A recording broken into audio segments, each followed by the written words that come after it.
Bonjour à tous et bienvenue pour cette webconférence ou e-réunion, comme on doit dire aujourd'hui, organisée par la Fédération des investisseurs individuels et des clubs d'investissement, la F2IC, dont je suis le délégué général, Aldo Sicurani, pour ceux qui ne me connaissent pas. Et à mes côtés, Philippe Audouin, directeur général finance et membre du directoire d'Eurazeo, qui nous fait l'amitié, le plaisir d'être parmi nous aujourd'hui, au lendemain de son assemblée générale, qui a présenté les comptes 2020 et les perspectives pour 2021 et les années suivantes. Mais ça, je lui laisserai le plaisir de vous les présenter en détail. En tout cas, merci beaucoup Philippe pour votre participation, Aldo. Parce que c'est très important pour les actionnaires d'avoir un dialogue direct avec les dirigeants d'entreprise. Alors c'est vrai que depuis maintenant près d'un an et demi, nous n'avons pas pu organiser de manifestations physiques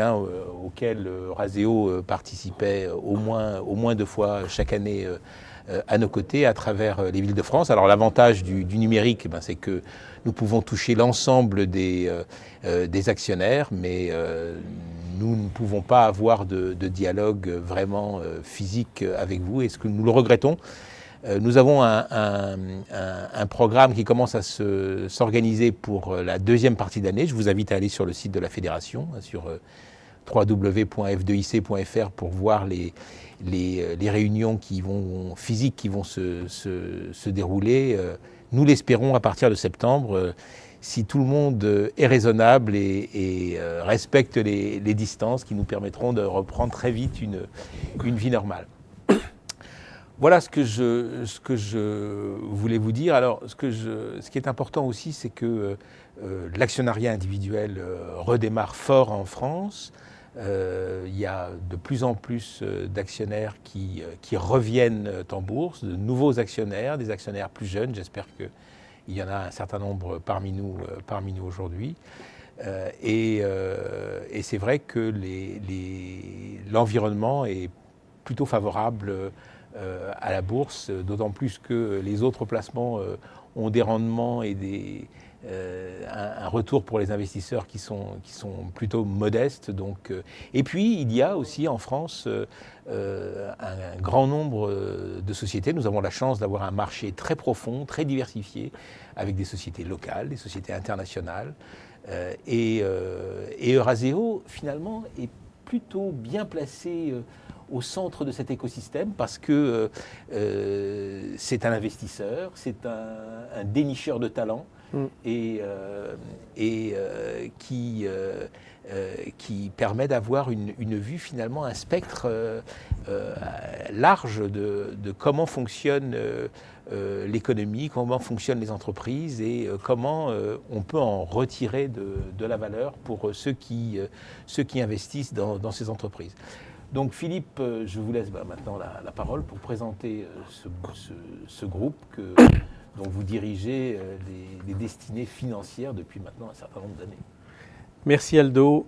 Mesdames, Messieurs, bonjour. Merci d'être avec nous aujourd'hui. Je suis un peu triste qu'on ne puisse pas être tous ensemble physiquement. J'espère qu'on pourra rapidement reprendre cette habitude. C'est toujours enrichissant d'avoir un dialogue direct avec vous, nos actionnaires. Je vais vous présenter Eurazeo d'abord en quelques mots. Je vous ferai un point sur la dynamique en cours. Je pense que c'est important de vous expliquer dans la période actuelle comment Eurazeo s'est comporté. Ensuite, je vous ferai un rappel un peu des performances que nous avons sur le long terme. Et bien sûr, on terminera par les perspectives et on va s'assurer de laisser suffisamment de place pour les questions et les réponses que vous aurez peut-être. Alors, quelques mots sur Eurazeo. Eurazeo, vous le savez, nous sommes à la fois un investisseur. Eurazeo, et c'est un peu une particularité parmi les sociétés de notre type, nous avons la chance de pouvoir nous appuyer sur un bilan solide.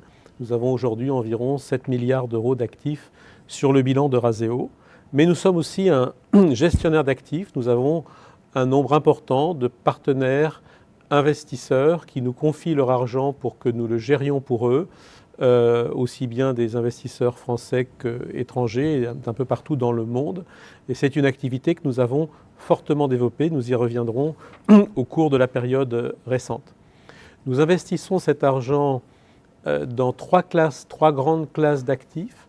Le private equity, c'est-à-dire l'investissement dans des sociétés non cotées et sous des formes assez différentes. Je vais revenir dans un instant. La dette privée. Il y a un marché très important de dette privée avec des segments qui sont très intéressants. Et puis l'immobilier et l'infrastructure qui viennent compléter ce portefeuille d'activités. Dans le private equity, nous sommes présents autour d'une dizaine d'entités, autour d'une dizaine de business units, comme on les appelle chez nous. Et sur le slide, je ne sais pas si vous arrivez bien à voir, mais celles qui figurent en gras sont celles qui étaient présentes dans notre portefeuille il y a 5 ans. Toutes les autres ont été créées au cours des 5 dernières années.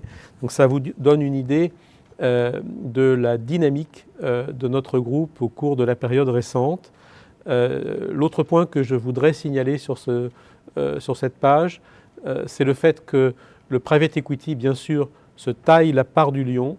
Et c'est important parce que le private equity est beaucoup plus créateur de valeur, rapporte à peu près 2 fois plus de revenus pour le groupe que les autres segments.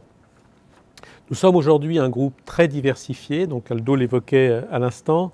Nous sommes directement et indirectement soit investis, soit fournisseurs de ressources au travers de nos activités de dette dans environ 450 sociétés. Bien sûr, je ne vais pas toutes vous les détailler. Il y en a certainement que vous connaissez. Je pense par exemple à Doctolib, qui a évidemment beaucoup contribué au cours de la période récente. Ce sont des sociétés qui témoignent d'une très bonne dynamique. Donc le développement des activités, le développement du portefeuille qui est très diversifié, le développement également de nos implantations internationales. Nous avons aujourd'hui 11 bureaux dans 11 pays donc, différents.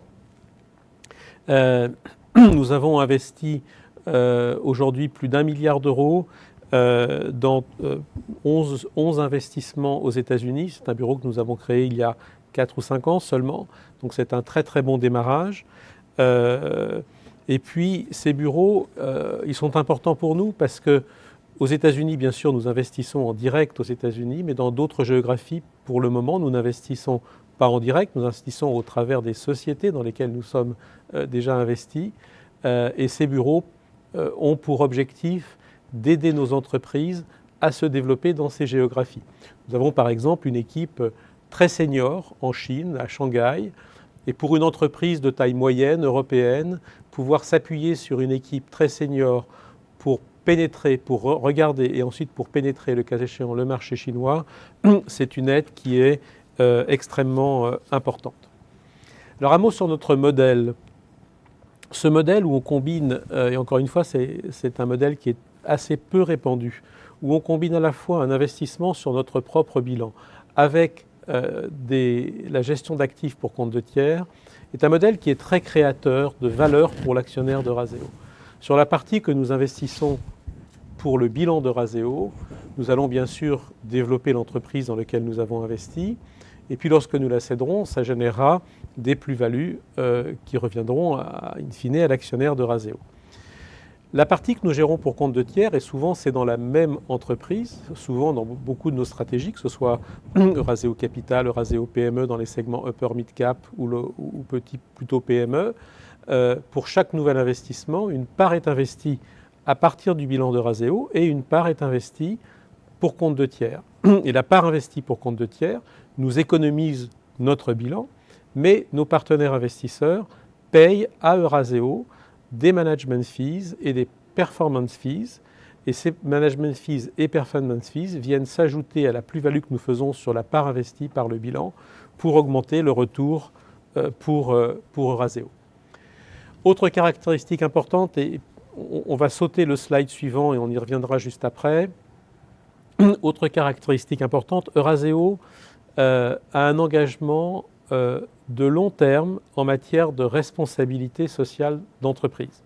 Nous avons été un pionnier dans ce domaine. C'est une action que nous avions initiée il y a maintenant plus de 15 ans, à un moment où, au fond, personne ne parlait de responsabilité sociale d'entreprise, mais nous l'avons fait par conviction. On pense qu'une entreprise doit assurer l'ensemble de ses responsabilités. Et le résultat, c'est qu'aujourd'hui, après ces 15 ans de travail acharné pour développer cette dimension-là au sein de Razéo et au sein des sociétés du portefeuille, et j'insiste sur ce plan-là, grâce à notre métier, nous pouvons avoir un effet de levier, un effet de démultiplicateur. Non seulement on l'applique à Razéo, mais on l'applique aussi aux sociétés du portefeuille. Nous sommes classés A+, soit le niveau le plus élevé pour ce qu'on appelle les PRIs, les Principles for Responsible Investment, les principes pour des investissements responsables qui dépendent des Nations Unies. Et par ailleurs, Razéo est la seule société d'investissement cotée dans le monde qui figure dans les 5 principaux indices de RSE. Alors la RSE, et on va revenir un instant sur le slide précédent, qu'est-ce que ça nous apporte? Alors bien sûr, ça nous apporte la capacité de mettre en œuvre notre sens des responsabilités au niveau sociétal, mais ça contribue également de façon très concrète à l'amélioration de la performance des sociétés. Et nous publions dans notre document de référence que vous pouvez consulter sur notre site les résultats concrets, chiffrés de cette politique RSE. Ça permet également une meilleure maîtrise du risque, et en particulier des risques environnementaux et des risques de gouvernance. Et ça nous donne également accès à un champ d'investisseurs plus large, puisqu'aujourd'hui de plus en plus d'investisseurs incluent des critères de RSE dans leur choix d'investissement. Et donc ça contribue à la création de valeur du portefeuille. Enfin, dernière caractéristique générale, je dirais, de Razéo, nous avons un bilan solide. Un bilan solide, nous pensons que ça a une grande valeur pour nos actionnaires, ça a une grande valeur aussi pour les sociétés du groupe que nous pouvons accompagner, y compris financièrement si c'est nécessaire, dans leur développement. À fin mars, Razéo avait environ 300 millions d'euros de trésorerie nette disponible, une ligne de crédit syndiquée non tirée, puisque nous ne voulons pas de dette structurelle sur Razéo, nous pouvons l'utiliser pour faire un bridge. Cette ligne de crédit se monte à 1,5 milliard d'euros et n'étant pas tirée, elle est évidemment complètement disponible. Et puis nous bénéficions également à fin mars de 3,9 milliards, presque 4 milliards d'engagements confirmés mais non tirés de la part de nos partenaires investisseurs, ce que l'on appelle dans notre jargon le dry powder. Alors quelques éléments maintenant sur les développements récents et sur l'année 2020. L'année 2020 a marqué à la fois une croissance importante et une transformation réussie du groupe. En termes de croissance, vous l'avez sur l'écran, il y a 3 ans, Razéo gérait 7 milliards d'actifs. Aujourd'hui, nous gérons à peu près 22 milliards d'actifs, soit une multiplication par 3 en seulement 3 ans. Le surplace, vous le savez, n'existe pas en économie. En économie, soit on avance, soit on recule. Donc ces développements sont très importants. Et cette dynamique, elle se traduit à la fois par les volumes, comme on vient de le voir, mais elle se traduit aussi par la capacité que nous offre notre métier, et c'est vraiment une des particularités de notre secteur, de choisir à chaque instant, alors quand je dis à chaque instant, ce n'est pas d'une minute à l'autre, mais au fil des années, nous avons, par le biais de la sélection des investissements dans lesquels nous souhaitons être présents, la possibilité de mettre en avant certains secteurs plus que d'autres. Et comme vous le voyez à l'écran, dans la période récente, au cours des 3-4 dernières années, nous avons mis en avant 2 secteurs en particulier. L'un, ce sont les secteurs technologiques, ce qu'on appelle le segment growth, croissance, et la santé. Ces 2 secteurs sont passés de respectivement 7 et 8% de nos actifs à 43 et 15% de nos actifs.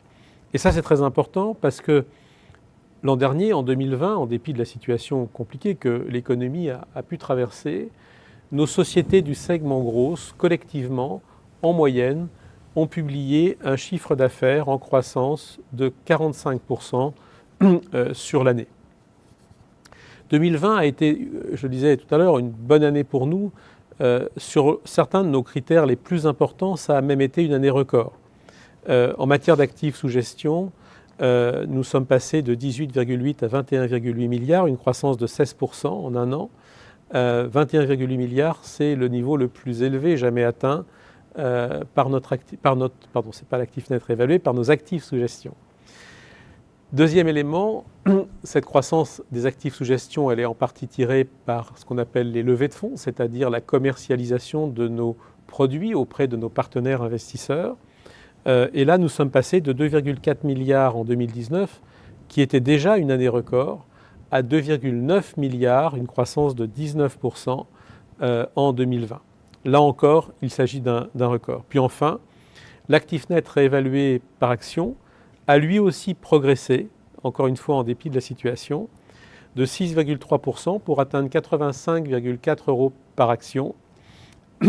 Ça aussi, c'est un record battu, si je puis dire. Et nous avons de bonnes raisons de penser que ce chiffre de 85,4 € par action est un chiffre prudent. Bien sûr, la croissance des actifs sous gestion a aussi un impact positif sur la dynamique de nos activités.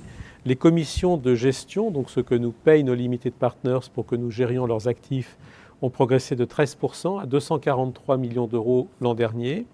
Et la marge sur ces commissions de gestion, ce que nous appelons les FRE, Fee Related Earnings, ont progressé de 18% à 70 millions d'euros.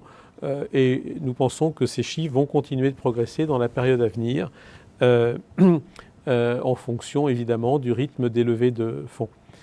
Voilà ce qu'on peut dire sur la partie activité de gestion d'actifs. Passons maintenant à la partie investissement. Notre activité d'investissement, vous le savez, se déroule en 3 étapes. La première étape, c'est la dissection, donc la recherche d'opportunités d'investissement. Nous cherchons des entreprises qui sont ou qui ont la potentialité d'être leaders sur leur marché, avec des barrières à l'entrée, des revenus récurrents et une bonne dynamique de croissance. Ensuite, et c'est le cœur de notre métier, nous allons aider ces entreprises à accélérer leur développement. C'est comme ça qu'on crée de la valeur dans le portefeuille de Razeo. Et puis bien sûr, la dernière étape, au bout d'un certain nombre d'années, 3, 4, 5, 6, 10, 12, 15 ans, on a une grande flexibilité sur l'horizon d'investissement parce que nous avons ce bilan solide que j'évoquais tout à l'heure. C'est l'heure de céder nos sociétés pour transformer des plus-values potentielles en plus-values réelles. En matière d'investissement, vous avez à l'écran quelques-uns des investissements que nous avons réalisés l'an dernier. Ça a été une année assez dynamique en termes d'investissement. J'ai envie de dire surtout au second semestre. Le premier semestre a été plutôt un semestre attentiste. On a été frappé, vous vous en souvenez, fin février, début mars par la Covid-19. On ne savait pas très bien ce que c'était.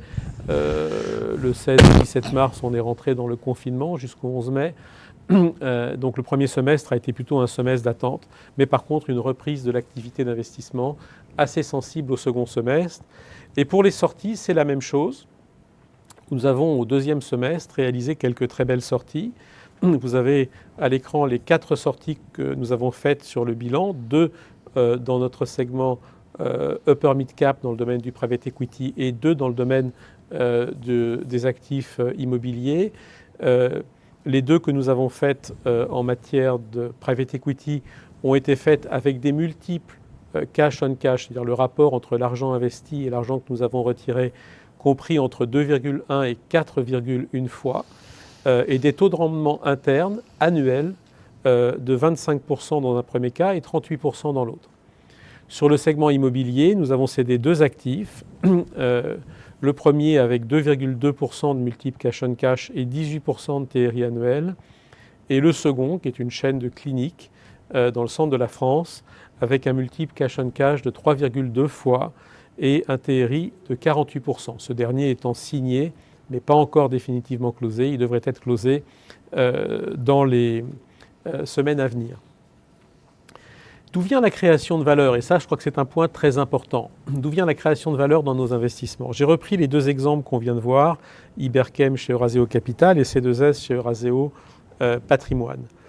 On part de 1 fois, c'est le montant investi, et 2,1 fois, c'est le montant que nous en retirons. Dans le cas d'Iberchem, et on part de 1 fois à 3,2 dans le cas de C2S. Les 2 premières marches, si je puis dire, en bleu, c'est l'action de Razeo. La première, c'est l'augmentation des performances intrinsèques de la société, l'amélioration de son chiffre d'affaires, de sa marge. Et le deuxième, ce sont les opérations de croissance externe que nous avons aidé ces sociétés à réaliser. Le dernier, c'est l'effet multiple. Et l'effet multiple, on a coutume de dire que c'est l'impact du marché. C'est vrai, mais ce n'est vrai qu'en partie, parce que si on est capable effectivement d'accélérer la croissance d'une entreprise, le multiple de valorisation de cette entreprise doit augmenter également du fait de cette amélioration des performances. Donc en réalité, dans le multiple, il y a une part qui vient du marché, mais il y a une part qui vient également de Razeo. Donc ce multiple, ce n'est que 0,3 fois dans le cas d'Iberchem, 0,5 dans le cas de C2S.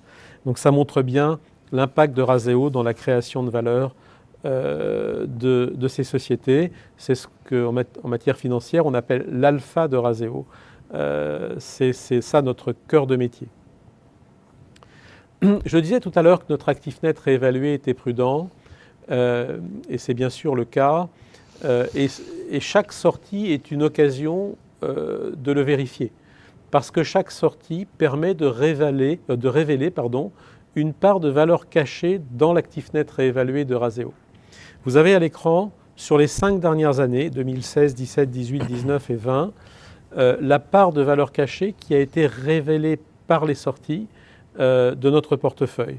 La moyenne sur ces 5 années, c'est environ 30% de plus de valeur révélée à l'occasion des sorties que celle que nous avions retenue par prudence dans notre actif net réévalué. Et c'est important parce que nous envisageons en 2021 et 2022 un rythme important de cessions, et chacune de ces cessions devrait être l'occasion de révéler une part de valeur cachée dans notre portefeuille. Alors maintenant, qu'est-ce que ça donne sur les performances long terme ? Regardons d'abord l'actif net réévalué. Notre actif net réévalué a progressé en moyenne, dividendes compris, de 12% par an au cours des 10 dernières années. Et ceci s'est accompagné d'une réduction progressive de la décote que vous avez dans le bas de l'écran, réduction qui s'est opérée du fait à la fois de la qualité et de la régularité des performances réalisées, mais aussi du développement de l'activité de gestion d'actifs qui permet de générer des revenus récurrents sur la forme des management fees et prévisibles pour Razeo. Donc la décote moyenne s'était réduite de 30% à 12% à fin 2019, en moyenne 3 ans.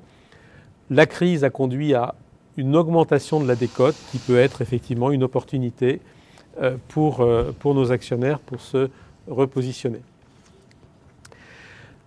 Deuxième élément de performance, c'est le multiple entre l'argent investi et l'argent récupéré au moment des cessions, ce qu'on appelle le cash on cash. Vous avez sur l'écran, et pardon, il y a beaucoup de petits cercles, mais vous avez toutes les cessions réalisées par Razeo, totales ou partielles, des 15 dernières années sur ce slide. 3 commentaires sur ce slide. Le premier, le multiple cash on cash moyen réalisé au cours de ces 15 ans, et ce en dépit de la crise des subprimes en 2008-2009, de la crise de 2011 et de la crise de 2020, le multiple moyen est de 2 fois cash on cash. Deuxième commentaire, comme on constate à l'écran et on le voit bien visuellement, ce multiple n'a pas baissé au cours des années en dépit de la baisse des taux d'intérêt. Ce qui veut dire que, dit autrement, l'alpha de Razeo a progressé au cours de la période. Et puis troisième commentaire, comme vous pouvez le voir, environ 60% des sociétés se situent dans un tunnel compris entre 1,5 fois cash on cash et 3 fois cash on cash. C'est une grande régularité des performances et ça aussi, c'est important pour nos actionnaires. Enfin, dernier commentaire sur les performances ou sur les réalisations de moyen terme, c'est le dividende. Le dividende, bien sûr, c'est important pour vous tous, c'est important pour tous nos actionnaires. Razeo a un historique très long de dividendes en croissance servi à ses actionnaires. Sur les 15 dernières années, le dividende a progressé en moyenne de 6,7% par an. Il n'a jamais baissé et n'avait jamais été arrêté jusqu'à l'an dernier, où malheureusement nous avons dû le suspendre pour suivre les recommandations du gouvernement auprès des entreprises cotées, compte tenu de l'impact de la crise. Ce n'était pas une contrainte liée à Razeo, mais c'était une demande externe. Cette année, nous reprenons le versement d'un dividende qui est en progression de 20% par rapport au dernier dividende versé. Il va passer de 1,25 € à 1,50 € et il est versé mercredi prochain, 4 mai. Le coupon a été détaché hier. Quelques mots maintenant sur les perspectives. Je vous le disais tout à l'heure, nous envisageons une dynamique de cession importante en 2021 et 2022 et chacune de ces cessions devrait être l'occasion d'externaliser de la valeur cachée dans notre portefeuille et donc sera un soutien pour la progression de l'actif net réévalué pour les années à venir. Deuxième élément, notre dynamique de levée de fonds devrait également progresser sensiblement sur la page suivante. Nous avons un programme de fonds en cours de levée qui est très dense pour 2021 et 2022.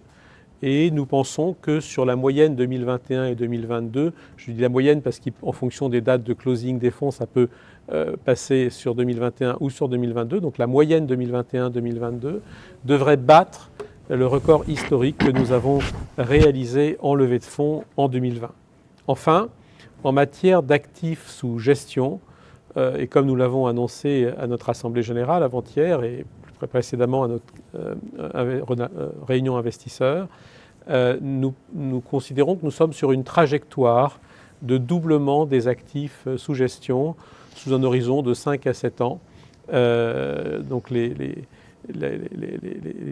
actifs de la société devraient doubler au cours de cette période et doubler dans le périmètre d'activité actuelle de Razéo. C'est-à-dire que nous n'avons pas inclus dans cette hypothèse d'investissement dans de nouvelles sociétés de gestion dont nous ne serions pas actionnaires aujourd'hui. Ça ne veut pas dire qu'il n'y aura pas d'opérations éventuelles stratégiques d'acquisition dans ce domaine.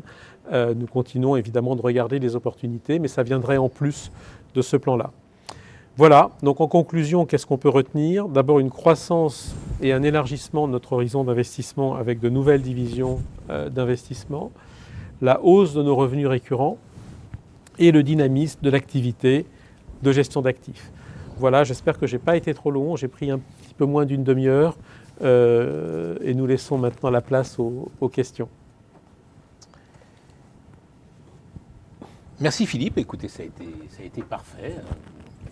Un peu plus de 20 minutes, 20-25 minutes, c'était exactement ce qu'il fallait. C'est vrai qu'on pourrait en parler peut-être. Je peux vous en parler pendant 3 heures, bien volontiers. Très longtemps. Bon, écoutez, nous avons reçu un certain nombre de questions auxquelles que je vais vous poser. Mais avant d'aborder les questions, je voudrais avoir votre sentiment sur... vous avez tenu votre AG hier, alors donc ça a été une AG virtuelle. Par la force des choses. Un peu comment ça s'est passé? Est-ce que vous avez senti quand même une certaine participation des actionnaires? Comment vous l'avez organisé? J'ai vu sur votre brochure de convocation que vous avez fait de gros efforts pour que cette AG se passe dans les meilleures conditions possibles. Qu'est-ce que ça vous inspire et est-ce que vous seriez favorable à des évolutions réglementaires en matière d'organisation des AG? En particulier, on parle beaucoup du vote par Internet pendant l'AG, alors qu'aujourd'hui, ce n'est possible qu'avant l'AG. Quelles sont vos réflexions à ce niveau-là? D'abord, on constate plusieurs choses. La première, c'est une présence assez forte à l'AG.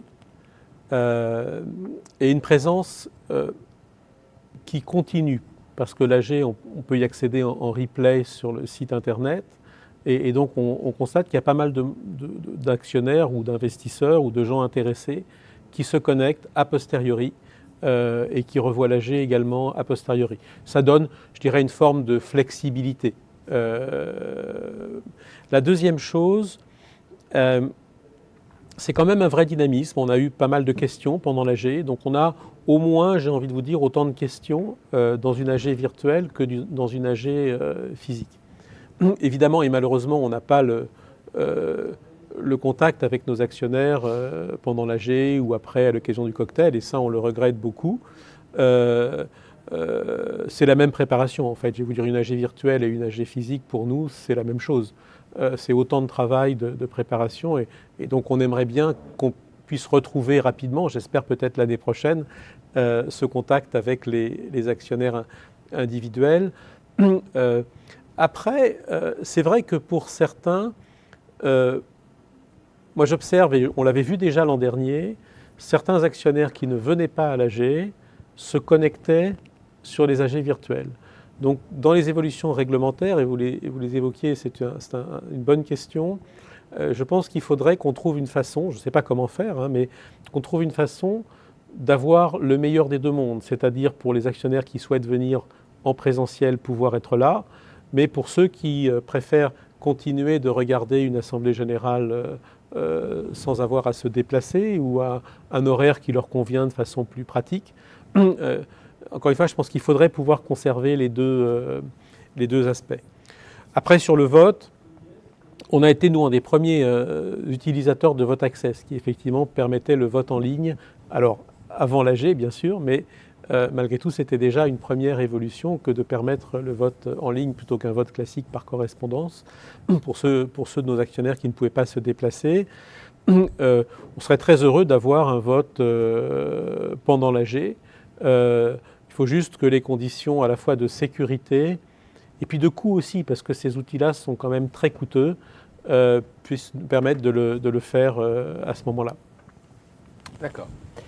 Bien, maintenant venons-en à l'activité proprement dite. Vous nous avez montré une progression très significative de vos actifs sous gestion et de l'actif net réévalué, et une réduction régulière de la décote, sauf évidemment celle enregistrée en l'année dernière, mais qui commence de nouveau à se réduire. Comment vous évaluez ces actifs? Comment ça se passe? Alors, pour l'évaluation de nos actifs, c'est un processus qui est extrêmement rigoureux. On travaille d'abord avec des banques d'affaires pour avoir des multiples d'échantillons de sociétés comparables. Ensuite, sur la base des chiffres audités des sociétés du groupe, on applique ces multiples à l'agrégat pertinent, en général un agrégat de résultats du type EBIT, EBITDA. En parallèle de ça, on donne un mandat à 2 évaluateurs indépendants qui vont faire une valorisation complète du portefeuille avec des panels de méthodes différentes. On vérifie ensuite que notre propre valorisation est cohérente par rapport à celle de ces 2 évaluateurs indépendants. Et puis enfin, nos auditeurs font une attestation pour confirmer que nous avons bien appliqué la méthode qui est décrite dans le document de référence et qu'on a bien utilisé les chiffres qu'il fallait pour ça. Donc c'est un processus très structuré que nous faisons 2 fois par an en totalité, fin juin et fin décembre. La méthode qu'on applique est une méthode prudente, c'est-à-dire qu'on utilise des multiples en général plutôt prudents que, sauf exception, nous appliquons à des chiffres historiques. Mais au moment de vendre une entreprise, la pratique de marché n'est pas de s'appuyer sur les chiffres du passé, mais sur les chiffres du présent, voire sur les chiffres futurs de société. Et donc forcément, ça nous conduit à une valorisation supérieure. Et la deuxième raison pour laquelle l'actif net est prudent et nous pouvons avoir une valorisation plus importante à la sortie, c'est le fait que le multiple, il reflète la moyenne de marché. Mais au moment de vendre un actif, un des objectifs, une des tâches de nos équipes n'est pas de vendre à la moyenne du marché, mais d'essayer de trouver le meilleur acquéreur, celui qui pourra payer le meilleur prix pour cet actif-là. Et donc, en général, on arrive toujours à un multiple de sortie qui est au-dessus du multiple moyen du marché. C'est pour ça qu'effectivement, chaque sortie est une occasion de faire ressortir une espèce de valeur cachée dans notre actif net réévalué. Ce qui conduit d'ailleurs Eurazeo, on pourrait dire, et je le regrette, mais on a un peu une double décote chez Eurazeo. Il y a une décote entre la vraie valeur de l'ANR et l'ANR publiée, et puis ensuite il y a une décote entre l'ANR publiée et le cours de bourse. Alors justement, un actionnaire s'interroge parce qu'il dit qu'on constate dans la situation actuelle une sorte de dichotomie entre des marchés qui sont euphoriques et des entreprises quand même qui passe régulièrement un message qui est assez inquiet, voire négatif, même si au fil des enquêtes, on voit que les chefs d'entreprise sont relativement optimistes. Mais comment vous gérez cet écart entre la situation économique sur le terrain qui est perçue et qui est source d'inquiétude et des marchés euphoriques? Est-ce que ça, finalement, cette inquiétude ne se répercute pas aussi sur l'attitude des investisseurs potentiels qui peuvent parfois essayer de tirer les prix vers le bas parce que finalement on vit dans le brouillard? Non, vous avez complètement raison et c'est un très bon point. Cette crise est différente des précédentes. Et notamment, elle est différente des précédentes dans la façon dont se passe la reprise. Si on regarde les dernières crises financières, que ce soit la crise des subprimes, la crise de 2011, ou avant ça les crises informatiques qu'on a connues, l'éclatement de la bulle Internet, on s'aperçoit qu'à peu près toutes les entreprises étaient impactées. Et elles ont repris progressivement à des rythmes qui pouvaient être un peu différents, mais elles suivaient un peu la même trajectoire. Cette fois-ci, c'est différent. Et on parle parfois d'ailleurs de reprise en K, vous savez, avec une branche qui monte, une branche qui descend. Et je pense que c'est très vrai. Il y a vraiment des métiers qui non seulement n'ont pas été pénalisés par la crise, mais dont le développement a même été accéléré par la crise. Et c'est notamment vrai des métiers liés au digital. On évoquait Doctolib tout à l'heure, mais je pourrais citer beaucoup d'autres exemples de sociétés du digital qui ont... Je vous disais tout à l'heure que nos sociétés du segment grosse ont progressé collectivement sur l'ensemble de toutes les sociétés de ce segment chez nous de 45% en 2020.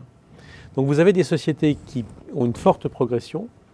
Et puis à côté de ça, vous avez des sociétés, j'ai envie de dire surtout des sociétés du segment des transports, des loisirs, du tourisme, qui elles restent très impactées et à mon avis probablement durablement.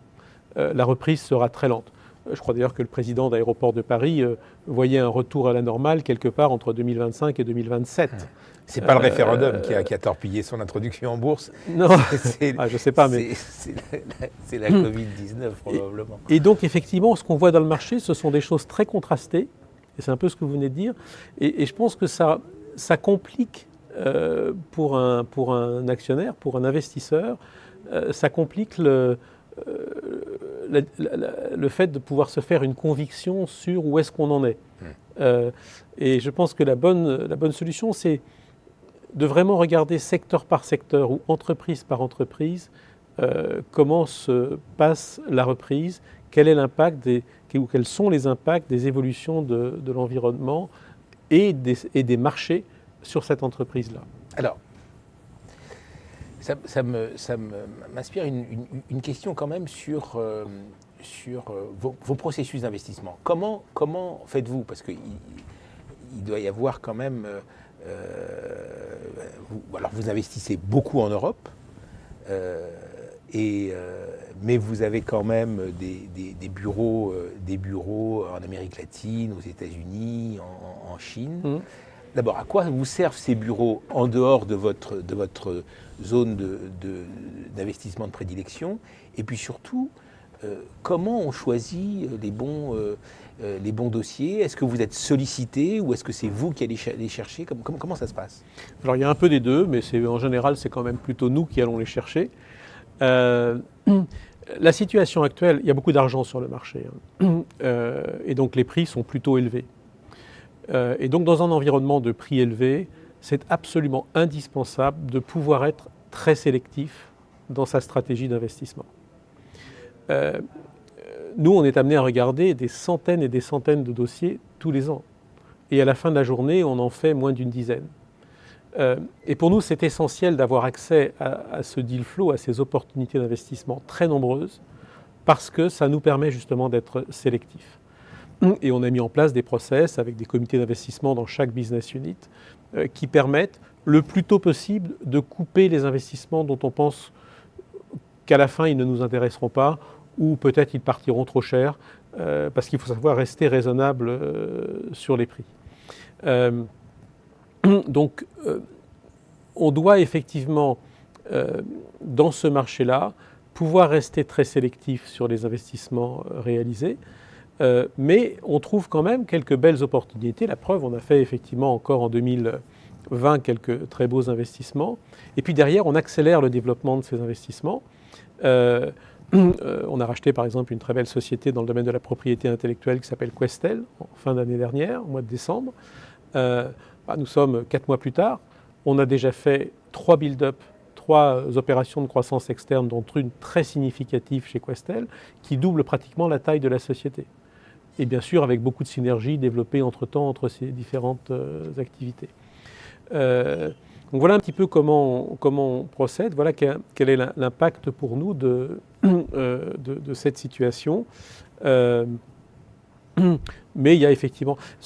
le point aussi qu'il faut voir, il y a beaucoup d'argent sur le marché, mais en Europe, vous avez environ 2500 sociétés cotées qui font plus de 100 millions de chiffre d'affaires. Bon, 100 millions, ce n'est pas un chiffre magique, c'est juste parce que j'ai cette statistique et je la partage bien volontiers. Mais vous avez 30 000 sociétés non cotées qui font plus de 100 millions de chiffre d'affaires. Et de plus en plus de ces sociétés sont des sociétés dans lesquelles nous avons ou nous aurons l'opportunité d'investir, soit pour des raisons de transition managériale ou capitalistique, ou bien parce que certaines de ces sociétés, et ça rejoint votre point, viennent nous voir parce qu'elles comprennent qu'aujourd'hui, un acteur du private equity comme nous, ce n'est pas quelqu'un qui va juste couper des coûts et puis faire une opération financière, mais c'est quelqu'un qui va vraiment se retrousser les manches pour accompagner le développement de ces sociétés. Et ça rejoint votre question sur le rôle de nos différents bureaux. New York est un cas particulier, puisqu'à New York, nous avons des équipes d'investissement. On a déjà investi plus d'1 milliard d'euros en même pas 3 ans ou 4 ans aux États-Unis, dans 11 opportunités d'investissement. Les autres bureaux sont essentiellement des bureaux de support, donc pour aider le développement de nos sociétés dans ces géographies-là, ou bien des bureaux de commercialisation pour nous, pour présenter nos produits à des partenaires investisseurs, pour les levées de nos nouveaux fonds. Et c'est ce qui permet cette croissance, 2,4 milliards levés en 2019, 2,9 milliards en 2020, probablement un chiffre encore supérieur en 2021-2022. Alors justement, j'ai une question sur votre accompagnement, mais que je voudrais élargir un petit peu. Souvent on entend les chefs d'entreprise dire « moi je ne veux pas aller en bourse parce que je risque de perdre le contrôle de ma société, il va y avoir une surveillance très tatillonne de la façon dont je mène mes affaires ». C'est un discours que l'on peut entendre. Mais quand on fait appel à Eurazeo, c'est finalement le même, peut-être pas transfert, mais abandon d'une certaine indépendance. Comment ça se passe, votre relation avec les entreprises? Là, vous nous avez montré une slide avec toutes les entreprises, enfin, en tout cas une sélection, celle dans laquelle vous êtes entré cette année. Vous avez cité le chiffre de 450 entreprises en tout dans lesquelles vous intervenez. Comment se passe la relation avec les équipes dirigeantes et avec les équipes opérationnelles entre Eurazeo et elles? C'est un bon point. J'ai souvent coutume de dire que le ticket gagnant, c'est quand il y a dans une entreprise un bon management et un actionnaire impliqué. Si l'un manque, ça ne peut pas bien fonctionner. La bourse n'est pas ou rarement un actionnaire impliqué. Souvent, elle impose, il faut le reconnaître, beaucoup de contraintes. Et un des objectifs de la bourse, c'est de pouvoir lever des fonds. Mais comme on est de plus en plus dans des marchés de fenêtres, c'est difficile pour le chef d'entreprise de se dire qu'il pourra effectivement lever des fonds quand il en a besoin. Pour autant, la bourse a évidemment énormément d'intérêt quand même. Ça permet de mieux faire connaître l'entreprise, ça permet éventuellement, comme on le disait, de se financer, ça peut permettre de faire des opérations de marché.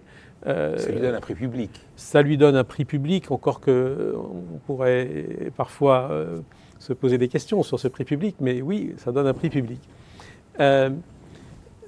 Ceci étant, on ne peut pas ne pas constater qu'il y a une évolution quand même un peu défavorable au cours des dernières années entre le rapport entre bénéfices et les contraintes d'un marché boursier.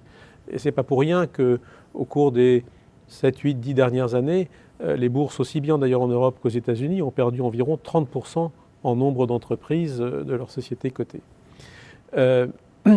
Nous, comment est-ce qu'on fonctionne avec le management des sociétés? On doit complètement aligner nos intérêts et être dans la même barque. Nous sommes un actionnaire actif, mais pas un actionnaire activiste. C'est-à-dire pas un actionnaire qui va prendre 2% dans une société cotée, d'ailleurs on n'investit que dans le non coté, secouer le cocotier en espérant que les fruits tombent.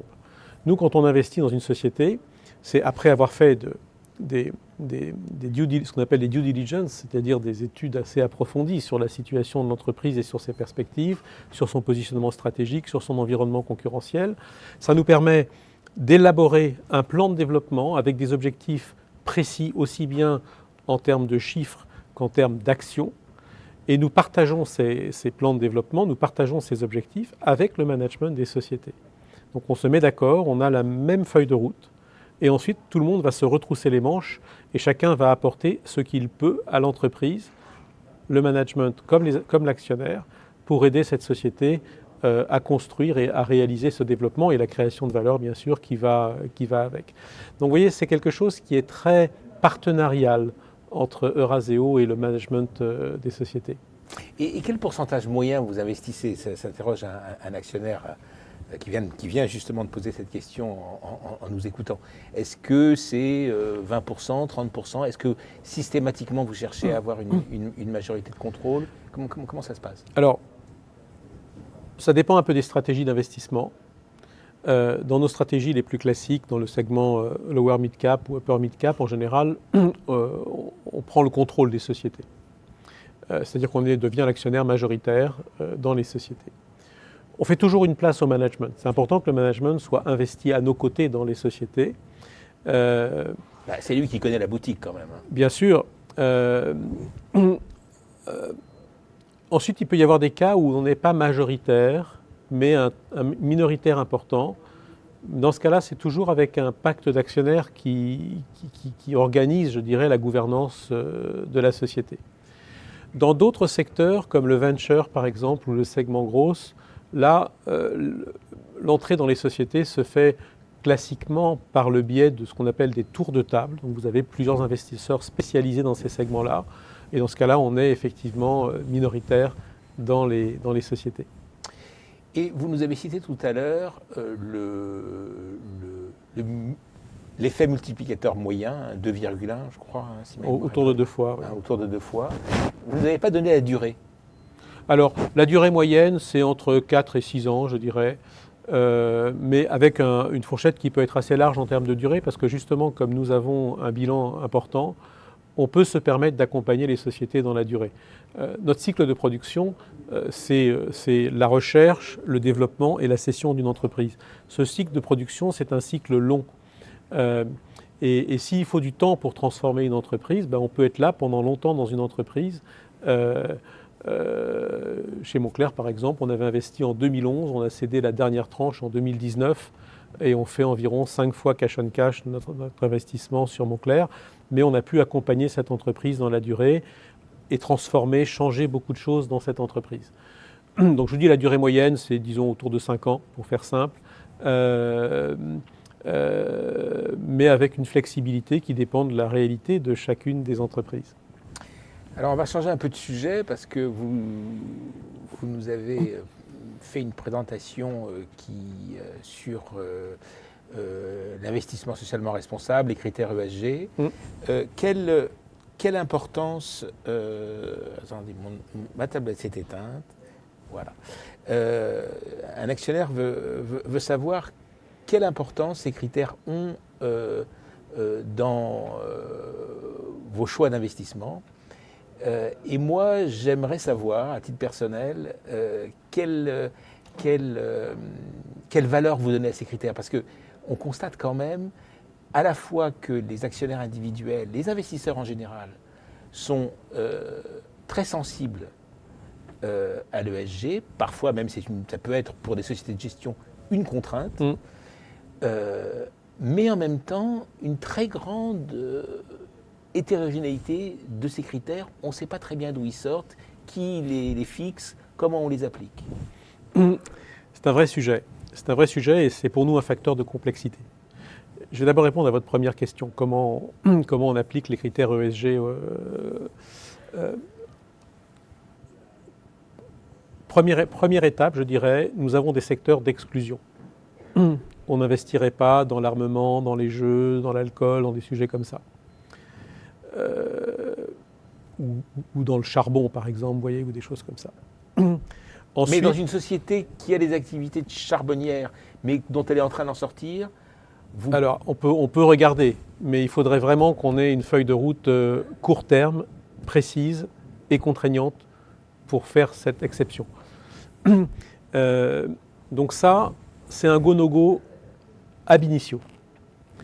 Ensuite, pendant la phase de due diligence, on fait des due diligence RSE approfondies sur les 3 critères, l'environnement, le social et la gouvernance. Oui, il ne faut pas oublier la gouvernance, parce que faut pas oublier la gouvernance, absolument.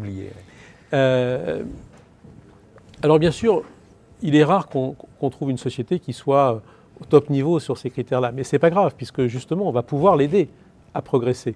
Au fond, c'est ça qui est important. Ce qui est important, c'est plus le progrès qu'on peut aider les sociétés du portefeuille à réaliser sur ces critères que de savoir quelle est leur photographie à l'instant T. Et donc, mais par contre, dans ces due diligence, ça peut quand même conduire à éliminer des investissements. On a éliminé des investissements dans le domaine de la chimie pour certains qui avaient pollué des sols ou des choses comme ça. On a éliminé un certain nombre d'investissements où là, on considérait que le risque n'était pas prenable et on préférait fermer le dossier. Ensuite, une fois qu'on investit, dans le plan de développement que j'évoquais tout à l'heure, il y a toujours un volet RSE.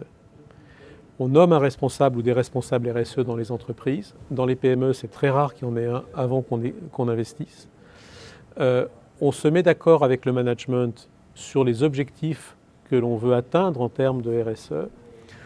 On crée systématiquement un comité du conseil, c'est la partie gouvernance, dédiée à la RSE. Et on suit au fil des années, au fil des mois, au fil des années, les progrès de la société en matière de RSE. Donc c'est complètement intégré dans notre scope, dans l'ensemble de notre scope d'investissement. Et j'ajoute que le management de Razeo a une part de son variable qui est dépendant de l'atteinte des objectifs de RSE du groupe. Donc pour nous, ce n'est pas de l'affichage. C'est quelque chose qui est vraiment complètement intégré dans notre processus. Après, c'est vrai que tout le monde n'est pas aussi exigeant, notamment sur la part des critères. C'était votre deuxième point.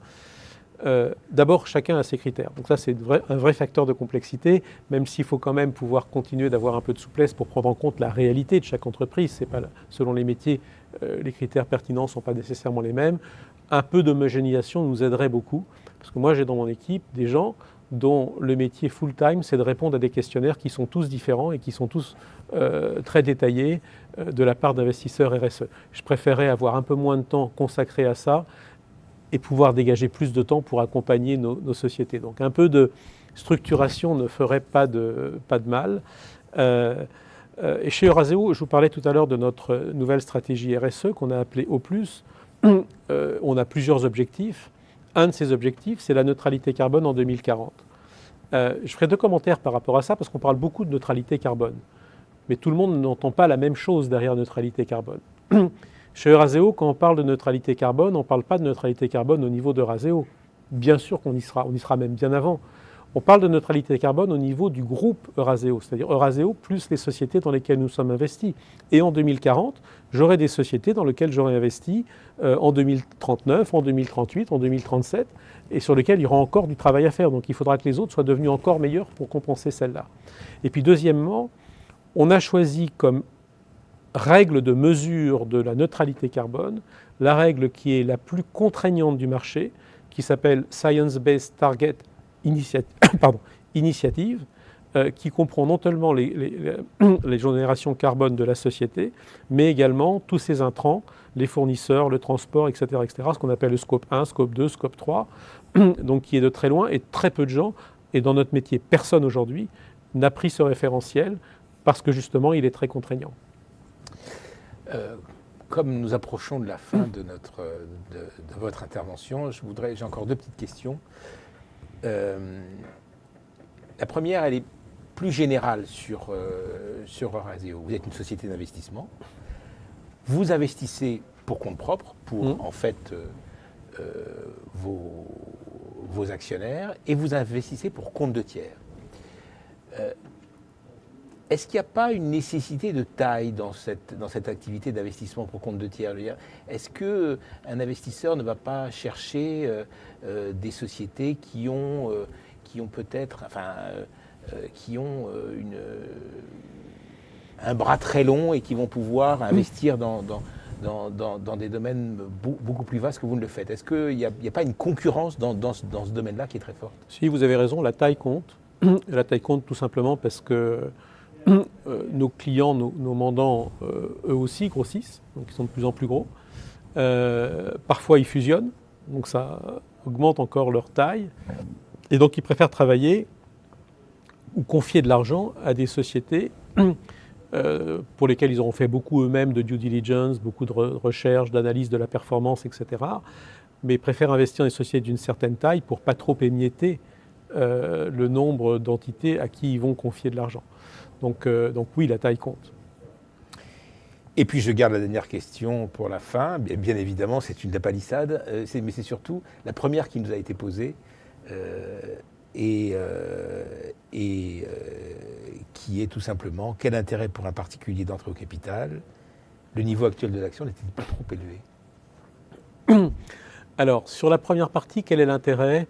Moi, je pense que l'intérêt pour un actionnaire d'entrer au capital, d'abord, c'est d'avoir accès au private equity avec un titre coté et liquide.